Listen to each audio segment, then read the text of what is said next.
اسی لیے اللہ تعالیٰ اولاد کو اپنی بہت بڑی نعمت قرار دیتا ہے. قرآن کا 14واں پارہ کھولو, اللہ فرماتا ہے اللہ الذی خلقکم من انفسکم ازواجا. اللہ تبارک و تعالیٰ نے تمہاری جان سے تمہاری بیویوں کو پیدا کیا, تمہارے لیے عورت کو بنایا, تمہاری بیوی کو بنایا, تمہاری پتنی کو بنایا. وَجَعَلَ لَكُم مِّنْ أَزْوَاجِكُمْ بَنِينَ وَحَفَدًا. اور جب تمہاری شادی ہوئی اور ایک عورت تمہاری بیوی بن کر کے تمہارے گھر میں آئی اور تمہارے درمیان میاں بیوی کا تعلق قائم ہوا, اللہ تعالیٰ نے تمہاری بیویوں سے تمہیں اولاد عطا فرمائی. اولاد بڑی ہوئی, بیٹا بڑا ہوا, پھر اللہ نے بیٹے سے تم کو پوتا عطا فرمایا. بیٹی بڑی ہوئی, بیٹے سے اللہ نے تمہیں نواسے عطا فرمائے. وَجَعَلَ لَكُم مِّنْ أَزْوَاجِكُمْ بَنِينَ وَحَفَدًا. یہ اللہ کی بہت بڑی نعمت ہے, اس نے تم کو اولاد جیسی نعمت سے نوازا. قرآن کا 15واں پارہ کھولو. کل جمعہ کا دن ہے, سورہ کہف کی تلاوت آپ بھی کرتے ہوں گے, نہیں کرتے تو کرنا چاہیے. سورہ کہف میں اللہ فرماتا ہے المال والبنون زینۃ الحیات الدنیا. مال اور اولاد دنیا کی زندگی کی زینت ہے, دنیا کی زندگی کا سوندریہ ہے, دنیا کی زندگی کا اٹریکشن ہے. اگر مال کو نکال دیا جائے اور اولاد کو نکال دیا جائے تو دنیا کی زندگی بلیک اینڈ وائٹ ہو جائے گی, بے رونق ہو جائے گی, دنیا کی زندگی بیکار ہو جائے گی. اس دنیا کی زندگی کی زینت ہے مال اور اولاد. لیکن ہاں بہت بڑی نعمت ہے اولاد. نبیوں نے اولاد مانگی ہے. زکریا علیہ السلام کو دیکھو, کوئی اولاد نہیں ہے.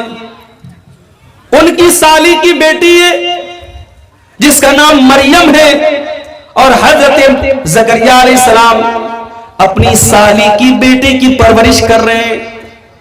اور زکریا کہاں رہتے ہیں؟ مسجد کے اندر رہتے ہیں. مسجد کے اندر اپنی اس سالی کی بیٹی کی پرورش کر رہے ہیں, مریم کی. کلما دخل علیہا زکریا المحراب وجد عندہا رزقا. زکریا علیہ السلام جب باہر سے مسجد میں آتے ہیں, کیا دیکھتے ہیں؟ انار کا موسم نہیں ہے اور مریم کے پاس انار رکھا ہوا ہے. امرود کا موسم نہیں, امرود رکھا ہوا ہے. سیب کا موسم نہیں ہے, سیب رکھا ہوا ہے. قال یا مریم انا لکی ھذا.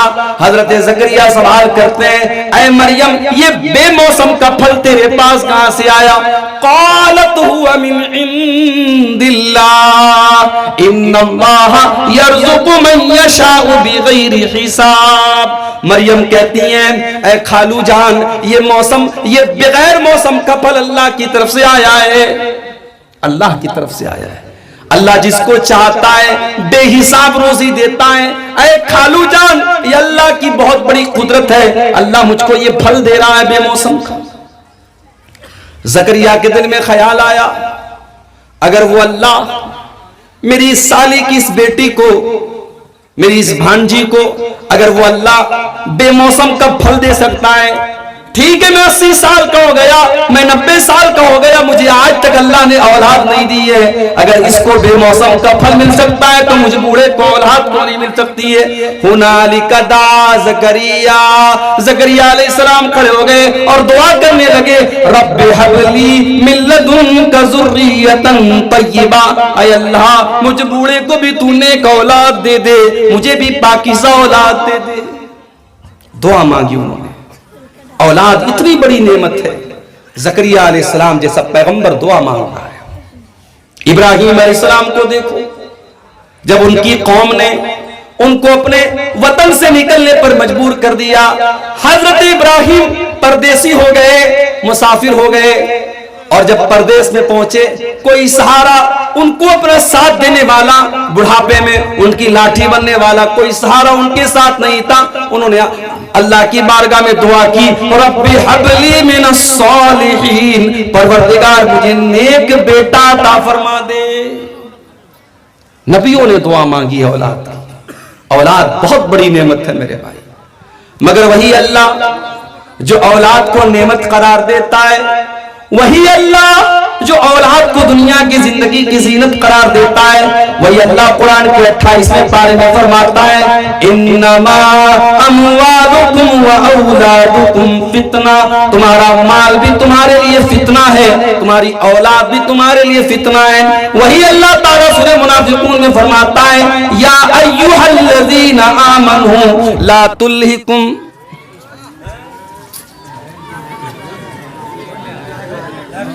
لائن پر چل رہا تھا جنریٹر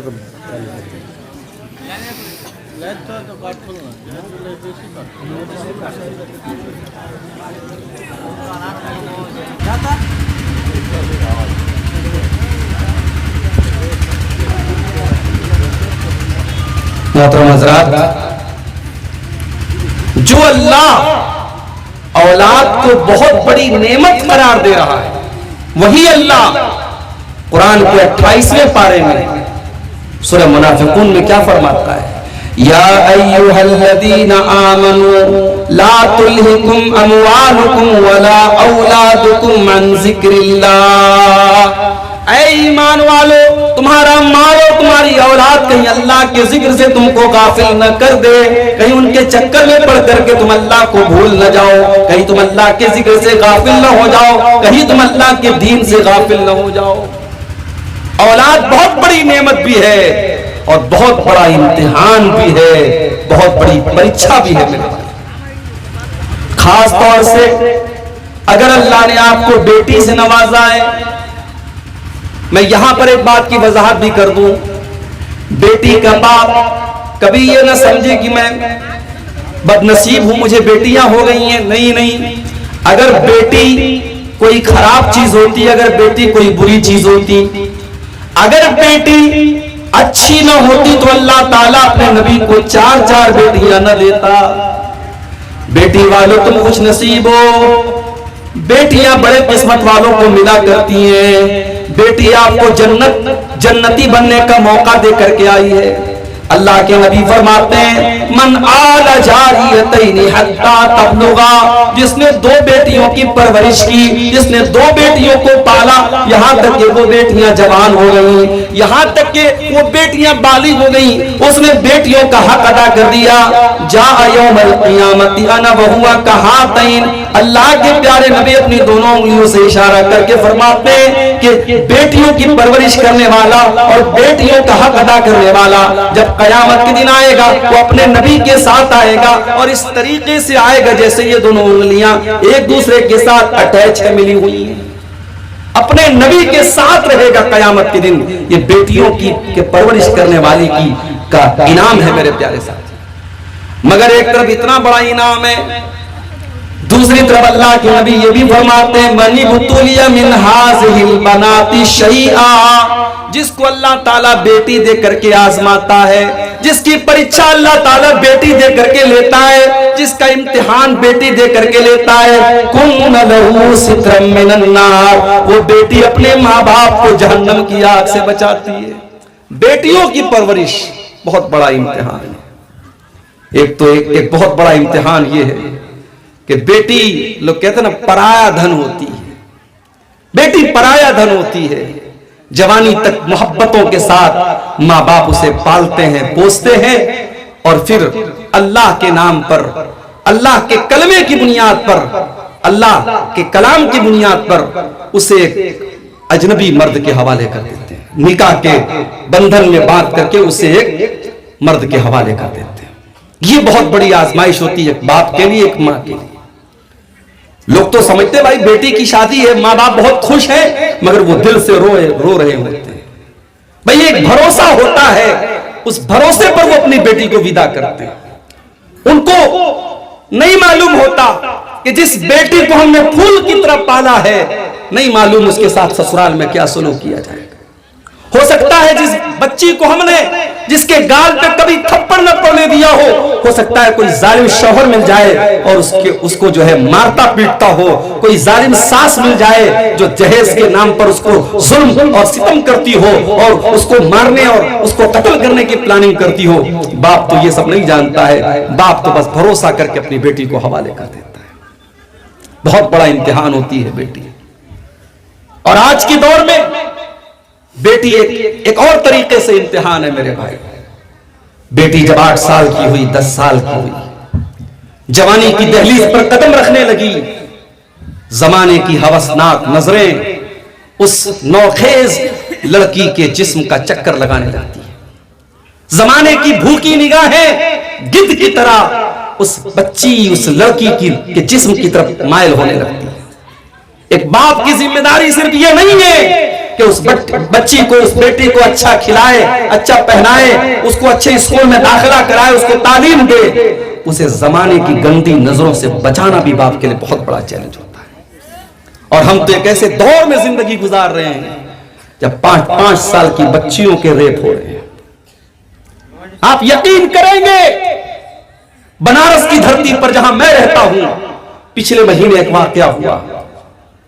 8 سال کی ایک بچی کا انتقال ہوا. رات میں انتقال ہوا. صبح باپ فجر کی نماز پڑھ کے قبرستان گیا، اپنی بیٹی کی یاد آئی، بیٹی کی قبر پہ گیا. اس نے دیکھا کہ بیٹی کی قبر کی حالت بدلی ہوئی ہے. رات میں جیسے میں نے قبر بنائی تھی، قبر تیار کی تھی، ویسی قبر نہیں لگ رہی ہے. ایسا لگ رہا ہے کہ قبر کی مٹی کو کھودا گیا ہے، قبر سے کچھ نکالا گیا ہے. اسے ڈاؤٹ ہوا. وہ گھر آیا، اس نے اپنی بیوی سے کہا. بیوی نے کہا میرا دل بھی بہت گھبرا رہا ہے، میں نے کل رات میں بڑا بھیانک سپنا دیکھا ہے، چلو میں قبرستان چلتی ہوں. قبرستان وہ عورت، وہ بچی کی ماں جب گئی اور اس نے قبر کے اندر سے جب مٹی ہٹائی ہے، اندر بچی کی لاش غائب ہے. بچی کی لاش غائب ہے. پورے قبرستان میں جب تلاشی لی تو قبرستان کے کسی کونے میں بچی کی لاش ملتی ہے. پھر اور تحقیق کی کہ وہاں کیمرے وغیرہ لگے ہوئے تھے. کیمرے وغیرہ سے جب تحقیق کی گئی، پتا چلا کہ اسی محلے کا ایک انسان نشے کی حالت میں، شراب کے نشے میں دھت ہو کر کے قبرستان آتا ہے اور اس 8 سال کی بچی کو قبر سے نکالتا ہے اور اسے اپنے ساتھ لٹا کر کے رات بھر سوتا ہے اور پھر اس کو قبرستان کے کونے میں چھوڑ کے چلا جاتا ہے. یہ وہ دور ہے میرے بھائی جہاں قبرستان سے، قبر سے، وہ قبرستان جہاں موت کو یاد کیا جاتا ہے، جہاں آخرت کو یاد کیا جاتا ہے، جہاں میرے نبی جاتے تھے تو رونے لگتے تھے، صحابہ جاتے تھے تو رونے لگتے تھے، اسی قبرستان پر بیٹھ کر کے آج مسلمان شراب پیتا ہے. اسی قبرستان پر بیٹھ کر کے جو ہے یہ مسلمان جوا کھیلتا ہے، گالی گلوچ کرتا ہے اور اس کے بعد کہتا ہے کہ ہمارے اوپر اللہ کی مدد نہیں آ رہی ہے، ہم فلسطین میں مارے جا رہے ہیں، ہم دنیا بھر میں کاٹے جا رہے ہیں. ارے مسلمان، تو اپنے اعمال کا جائزہ لے کہ تو کہاں پہنچ چکا ہے، تیری بدکرداری اور تیری بدعملی کس حد تک پہنچ چکی ہے، پہلے تو اس پر غور کر. اب تو بیٹیوں کے باپ اور بیٹیوں کی مائیں 6 سال کی، 7 سال کی بچیوں کو جب گھر سے باہر بھیجتے ہیں تو کلیجے پر پتھر رکھ کے بھیجتے ہیں، بڑی تحقیق کے ساتھ بھیجتے ہیں. بچی سے کہتے بیٹی جلدی سے چلی آنا، اگر کسی کام سے، کسی سامان سے لینے کے لیے بھیجتے ہیں تو 6-7 سال کی بچی کو بھی باہر بھیجتے ہوئے ماں باپ کو ڈر لگتا ہے. میرے بھائیوں، ہم اس دور میں زندگی گزار رہے ہیں. بہت بڑا امتحان ہے اس بچی کی حفاظت کرنا، اس کو زمانے کی گندی نظروں سے بچانا. پھر جب وہ لڑکی 14 سال کی، 15 سال کی ہو گئی، اب مکمل جوان ہو گئی، اب اسے پیار اور محبت کے خوبصورت جال میں پھنسانے کے لیے سوشل میڈیا کا جال موجود ہے. کوئی اسے واٹس ایپ پر میسج کر کے آئی لو یو بول رہا ہے، کوئی فیس بک کے اوپر آ کر کے محبت کا اظہار کر رہا ہے، کوئی انسٹاگرام پر آ کر کے اس سے فوٹو مانگ رہا ہے. اس کو طرح طرح سے پیار اور محبت کے جال میں پھنسا کر کے اس کے جسم کو نوچنے کی کوششیں کی جا رہی ہے. میرے پیارے بھائیوں، میری پیاری ماں بہنوں، ان تمام جالوں سے اس نوجوان بچی کو بچانا یہ ماں باپ کی بہت بڑی ذمہ داری ہے. اسی لیے اللہ کے نبی فرماتے ہیں من ابتلی من ہذہ البنات شیئا، جس کو اللہ تعالیٰ لڑکیاں دیتا ہے، جس کو بیٹیاں دیتا ہے اور اس امتحان میں وہ ماں باپ کھڑے اتر جاتے ہیں، کن لہ سترا من النار، وہ بیٹیاں اپنے ماں باپ کو جہنم کی آگ سے بچانے کا کام کرتی ہیں. ہاں اے بیٹی والوں، کبھی اپنے آپ کو یہ نہ سمجھنا کہ تمہیں بیٹی دے کر کے اللہ تعالیٰ نے نعوذ باللہ تمہارے ساتھ کوئی کمی کر دی ہے. نہیں، ہم نے تو زمانے میں ایسے بیٹوں کو بھی دیکھا ہے، بیٹے تو 4 ہیں لیکن ماں باپ 70 سال کی بوڑھی ماں اور 80 سال کا بوڑھا باپ ہے، 4 بیٹے اس کے موجود ہیں، چاروں کی شادیاں ہو چکی ہیں، 4 بہویں گھر میں ہیں، اس 70 سال کی بوڑھی ماں کو ایک روٹی دینے والا کوئی بیٹا نہیں ہے، اس 70 سال کی بوڑھی ماں کو چولہا جلانا پڑتا ہے اور اپنے ہاتھ سے اپنی روٹی پکانی پڑتی ہے، اپنے ہاتھ سے اپنا کپڑا دھلنا پڑتا ہے، 4 بیٹے موجود ہیں اور ان 4 بیٹوں کی بیویاں موجود ہیں، اس 70 سال کی بوڑھی ساس کا کپڑا دھونے کے لیے ان بہوؤں کے پاس کلیجہ نہیں ہے، ان 4 بیٹوں کے پاس اتنی دولت بھی نہیں ہے اپنے 80 سال کے بوڑھے کو روٹی کھلا سکے، اپنے 80 سال کے بوڑھے باپ کو روٹی کھلا سکے۔ ہم نے تو ایسے بیٹوں کو بھی دیکھا ہے، اور ہاں اسی سماج میں ہم نے ایسی بیٹیوں کو بھی دیکھا ہے، بیٹی کی شادی ہو چکی ہے، بیٹی سسرال جا چکی ہے، باپ بستر پہ بیمار ہے اور اسی گھر میں 4 بیٹے رہتے ہیں، بیٹوں کو فرصت نہیں ہے اپنے باپ کی حال چال لینے کی۔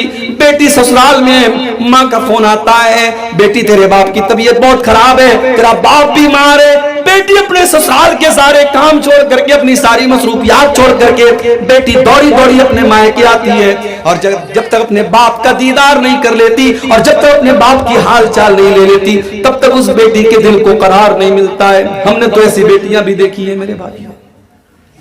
بیٹی کو بوجھ مت سمجھو میرے بھائی، بیٹیاں قسمت والوں کو ملتی ہیں۔ ایک نظم میں نے لکھی تھی بیٹیوں کے اوپر، چاہتا ہوں کہ آپ کو سنا دوں۔ ہمارے مصطفیٰ کمال صاحب ماشاءاللہ آپ کے شیرسابادی برادری کے جو ہے بلبل شیرسابادی ان کو کہا جاتا ہے، ان کی موجودگی میں یہ نظم میں آپ کو چاہتا ہوں کہ سنا دوں۔ یہ بیٹیوں کے اوپر خاص طور سے میں نے یہ نظم لکھی تھی۔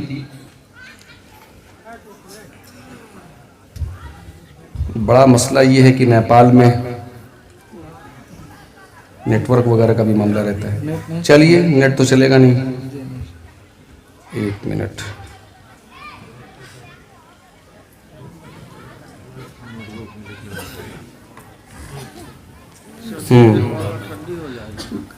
سن لیجیے، چند اشعار سن لیجیے۔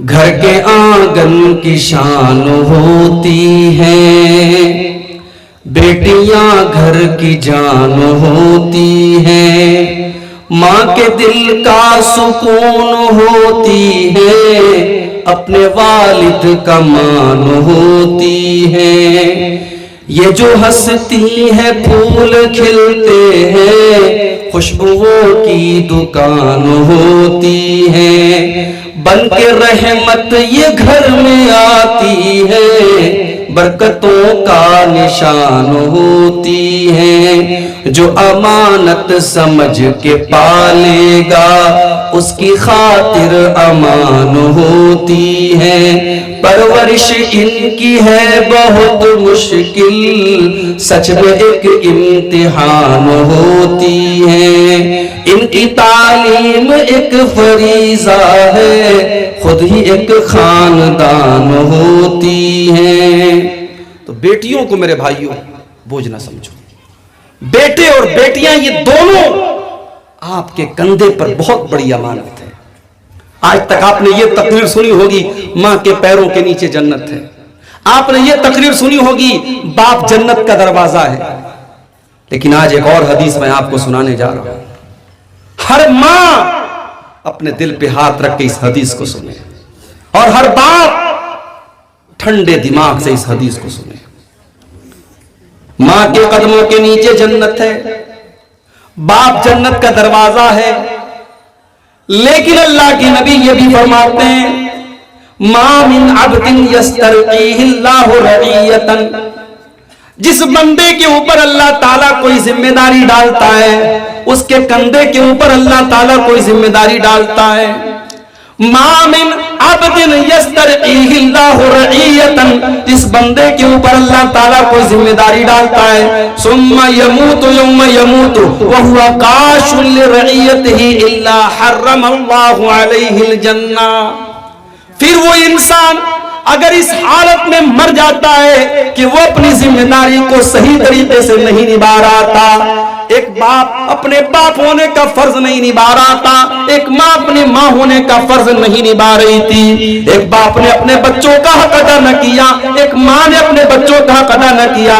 اللہ کے نبی فرماتے ہیں ثم یموت یوم یموت، اگر اسی حالت میں انسان مر گیا، اس نے اپنے کندھے پر جو ذمہ داری اللہ نے ڈالی تھی، اگر اس ذمہ داری کو اس نے صحیح طریقے سے نہیں ادا کیا، الا حرم اللہ علیہ الجنہ، ایسے انسان کے اوپر جنت حرام ہو جاتی ہے۔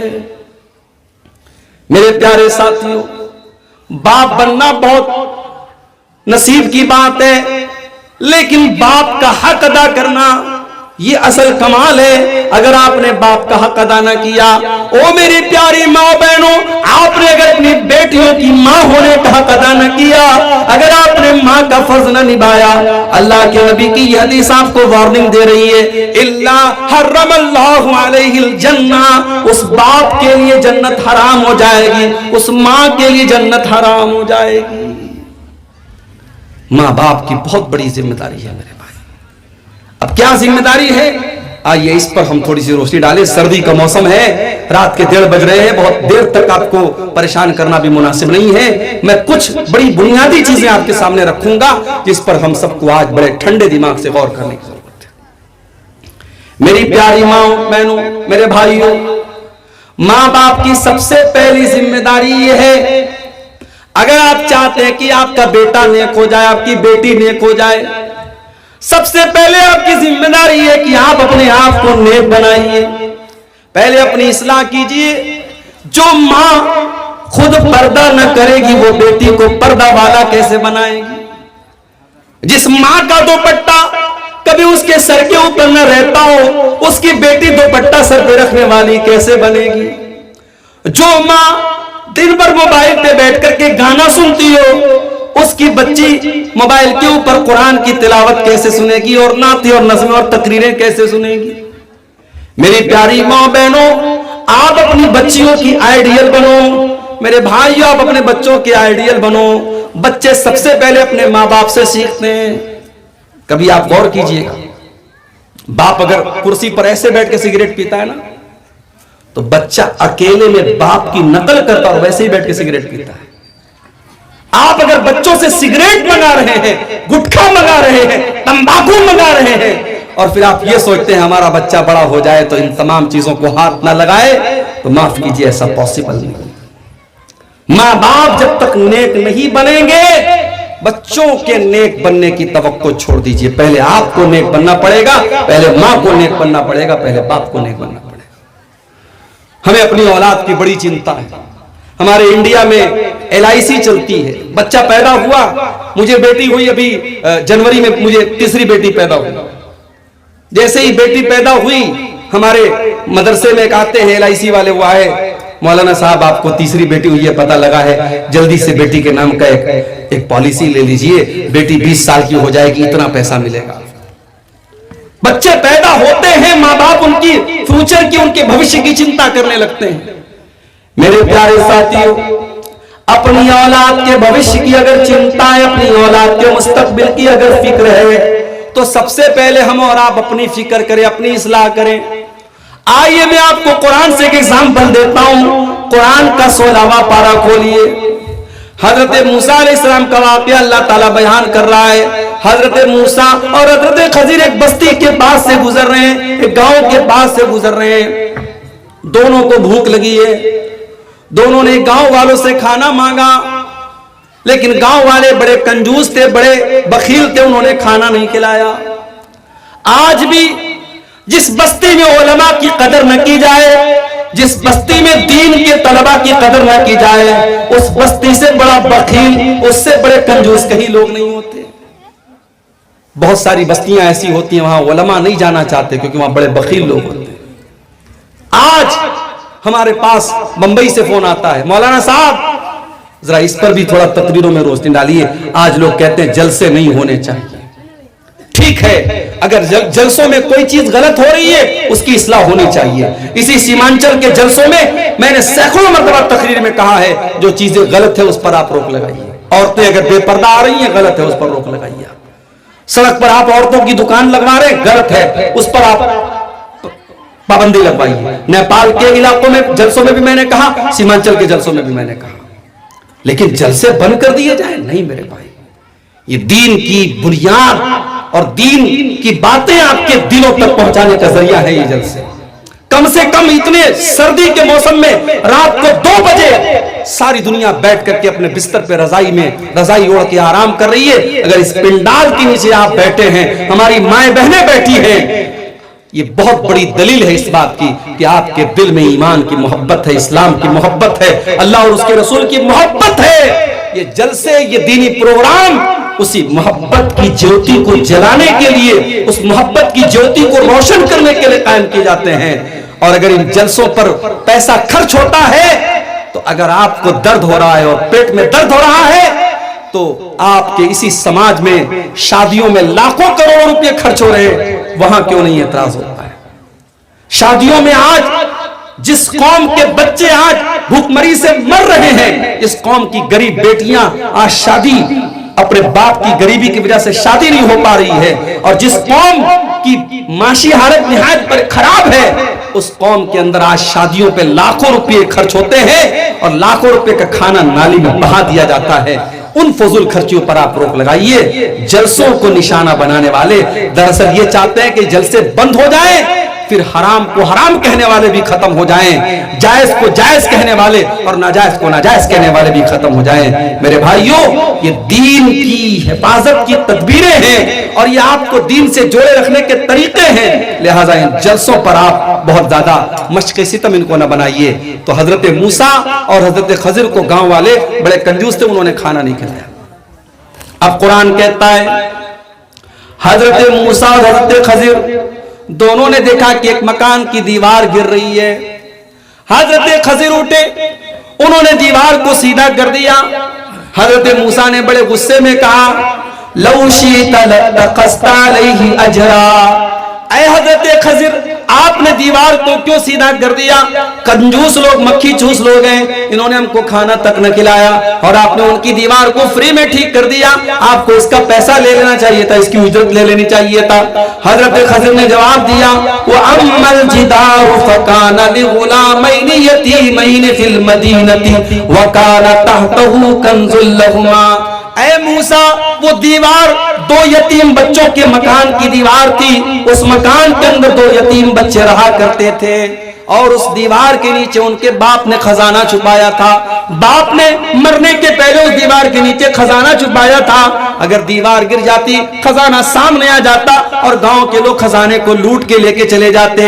اے موسیٰ, اللہ نے مجھے حکم دیا کہ میں دیوار کو سیدھا کر لوں تاکہ کل جب بچے جوان ہو جائیں تو اپنے باپ کا خزانہ وہ حاصل کر لے, بچوں کے باپ کا خزانہ برباد نہ ہو جائے, اس لیے اللہ نے مجھے حکم دیا. اور اے موسیٰ, ایسا کیوں کیا گیا؟ فرمایا وَكَانَ أَبُوهُمَا صَالِحًا, ان دونوں بچوں کا باپ نیک تھا. اس آیت کی تفسیر میں علامہ ابن کثیر لکھتے ہیں کہ دیکھو, باپ نیک تھا تو باپ کی نیکی کی وجہ سے اللہ تعالیٰ نے بچوں کے خزانے کو بچا لیا. بچوں کا خزانہ اللہ نے بچا لیا صرف اس لیے کیونکہ باپ نیک تھا. میرے بھائیوں, اپنے آپ کو نیک بناؤ, آپ کی اولاد کا بھوشیہ سرکشت ہو جائے گا, آپ کی اولاد کا مستقبل محفوظ ہو جائے گا. حضرت عبداللہ بن مسعود رضی اللہ تعالیٰ عنہ رات میں تہجد کی نماز پڑھ رہے تھے اور اس آیت پر پہنچے تو رونے لگے, آنکھوں سے آنسو آ گئے. ان کا معصوم بچہ سو رہا تھا. جب سلام پھیرا انہوں نے تو اپنے بچے کی طرف دیکھ کر کے کہا من اجلک یا بنیا, اے میرے بچے, تیرا باپ رات میں تہجد پڑھ رہا ہے تو تیری بہتری کے لیے پڑھ رہا ہے کہ کل اللہ تعالیٰ تیرا معاملہ بہتر کر دے, تجھے کوئی نقصان نہ پہنچے, تجھے کوئی بگاڑ نہ پہنچے, تیری حفاظت کے لیے تیرا باپ راتوں میں تہجد پڑھتا ہے. میرے بھائیوں, سب سے پہلے ہمیں اور آپ کو اپنے آپ کو نیک بنانا پڑے گا. اسی لیے اللہ قرآن میں جب ہمیں یہ حکم دیتا ہے کہ اپنی اولاد کو نماز کا حکم دو تو اللہ کیا فرماتا ہے وَأَمُرْ أَهْلَكَ بِالصَّلَاةِ وَاسْتَبِرْ عَلَيْهَا, اپنے بچوں کو نماز کا حکم دو اور خود بھی نماز کی پابندی کرو. جب تک آپ خود بھی نماز کی پابندی میں کریں گے آپ اپنے بچوں کو نماز کا پابند نہیں بنا سکتے. میری پیاری ماں بہنوں, جب آپ اپنے گھر میں میں نماز پڑھنے کے لیے کھڑی ہویا کرو تو اپنی جوان بچیوں سے بھی کہا کرو تم بھی نماز پڑھا کرو، اپنی 7 سال کی 8 سال کی بچی کو بھی نماز کے لیے کھڑا کیا کرو۔ میرے بھائیو جب آپ مسجد میں جایا کرو اپنے 8 سال کے بچے کی انگلی پکڑ کے بھی لے کے جایا کرو۔ اللہ کے نبی فرماتے ہیں مروا اولادکم بالصلاۃ وهم ابناء 7 سنین، جب تمہارے بچے 7 سال کے ہو جائیں تو ان کو نماز کا حکم دو، اور جب تمہارے بچے 10 سال کے ہو جائیں اور نماز نہ پڑھے تو ان کی پٹائی کرو۔ اولاد کی تربیت، آج ہمارے یہاں باپ مرنے لگتا ہے تو وصیت کرتا ہے۔ کیا وصیت کرتا ہے؟ بیٹا میں نے یہ زمین چھوڑی، یہ جائیداد چھوڑی، یہ پراپرٹی چھوڑی، اس کا ایسے بٹوارا کر لینا، اس کا ایسے بٹوارا کر لینا۔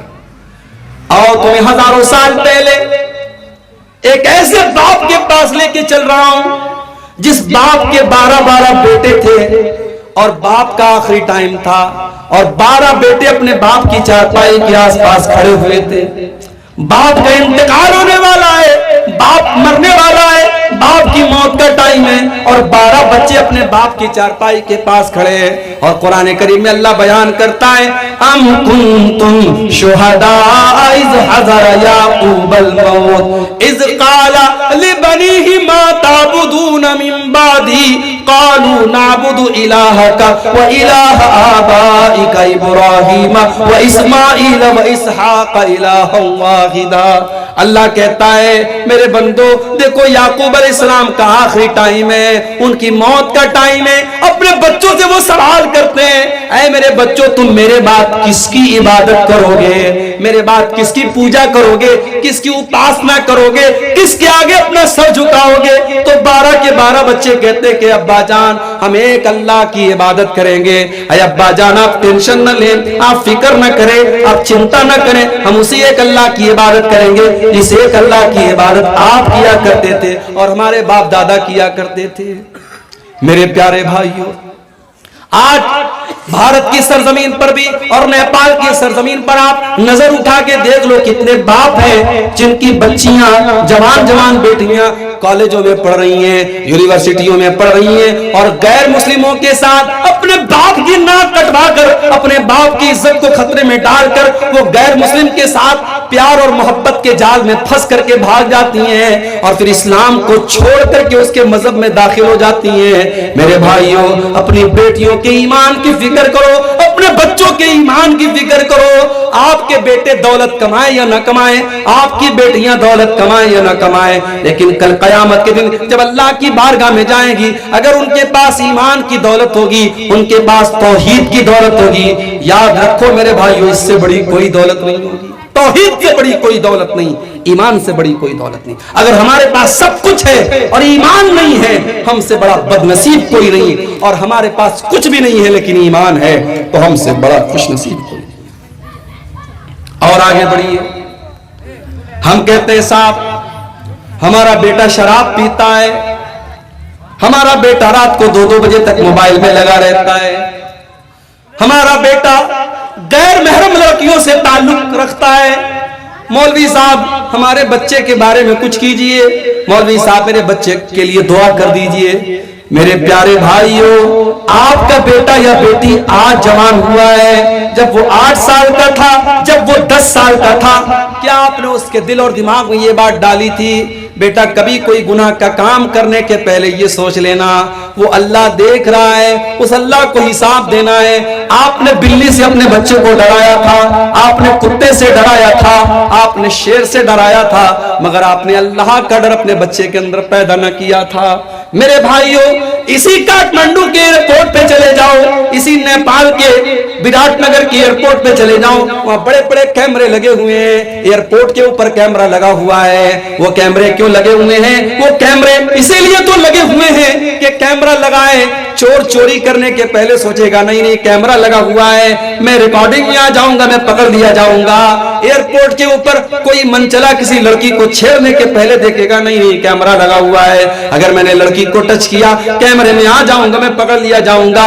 کیا آپ نے اپنے بچے کو یہ بتایا میرے بیٹے دنیا کا کیمرہ تو خراب بھی ہو سکتا ہے، دنیا کا کیمرہ تو برباد بھی ہو سکتا ہے, دنیا کے کیمرے میں ہو سکتا ہے تیری تصویر نہ آئے, کیمرہ کام نہ کرے, مگر اللہ کا کیمرہ تو 24 گھنٹے آن رہنے والا ہے. اللہ کا کیمرہ تو سب کچھ ریکارڈ کر رہا ہے. وَإِنَّ عَلَيْكُمْ لَحَافِظِينَ كِرَامًا كَاتِبِينَ, میرے بندے تیرے ہر عمل کو ریکارڈ کرنے کے لیے ہم نے کرامن کاتبین کو مقرر کر دیا ہے. وہ تیری ایک ایک ایکٹیویٹی کو ریکارڈ کر رہے ہیں, تیری زندگی کا ہر پل ریکارڈ ہو رہا ہے. ما یلفظ من قول الا لدیہ رقیب عتید, میرے بندے تو زبان سے جو بھی نکالتا ہے سب ریکارڈ کیا جا رہا ہے. آج کل میں کہیں جاتا ہوں نا تو لوگ کہتے ہیں مولوی صاحب تھوڑا سا ایک سیلفی لے لیتا ہوں, سیلفی لیتے ہیں. اب چاہے ماشاءاللہ آج کل موبائل کے کیمرے بھی ایسے ایسے آ گئے ہیں, بالکل کالا آدمی ہے اور کیمرے سے بالکل گورا لگ رہا ہے, چہرے کے جتنے داغ دھبے سب ختم, بدصورت خوبصورت لگ رہا ہے. اور مرد کو عورت بنا دو, عورت کو مرد بنا دو, بہت سارے فلٹرز آتے ہیں, بہت سارے کیمرے کے اندر فیچرز آ رہے ہیں. آج نوجوان کیا کرتا ہے, مولانا لوگوں کے ساتھ یا بڑے لوگوں کے ساتھ فوٹو لیتا ہے, پھر فیس بک پر ڈالتا ہے, انسٹاگرام پہ ڈالتا ہے. کتنے لوگوں نے میری پوسٹ کو لائک کیا, کتنے لوگوں نے میرے فوٹو کو لائک کیا. لڑکیاں اپنے فوٹو ڈال رہی ہیں. میرے پیارے ساتھیوں, میری پیاری ماں بہنوں, آپ کو اس بات کی فکر ہے آپ کو فیس بک پر کتنے لوگوں نے لائک کیا, آپ کو انسٹاگرام پر کتنے لوگوں نے لائک کیا, آپ کے اسٹیٹس کو واٹس ایپ پر کتنے لوگوں نے دیکھا, لیکن کیا آپ کو اس بات کی فکر ہے کل اللہ تعالیٰ قیامت کے دن آپ کو لائک کرے گا کہ نہیں کرے گا؟ کہیں ایسا نہ ہو دنیا والوں نے تو بہت لائک کیا لیکن اللہ تعالیٰ کل ڈس لائک کر دے اور اللہ کی بارگاہ میں اللہ ہم سے ناراض ہو جائے. میرے بھائیوں, دنیا والے لائک کرے یا نہ کرے, اللہ ہم کو لائک کرے, ہمیں اس بات کی چنتا ہونی چاہیے. کل قیامت کا دن ہوگا, اللہ تعالیٰ ہماری زندگی بھر کی ریکارڈنگ کو ہماری گردن میں ڈال دے گا اور اللہ فرمائے گا اقرا کتابک کفا بنفسک اليوم علیک حسیبا. اے میرے بندے, یہ دیکھ یہ تیری زندگی بھر کی ریکارڈنگ ہے, یہ تیرا سارا کچا چٹھا ہے.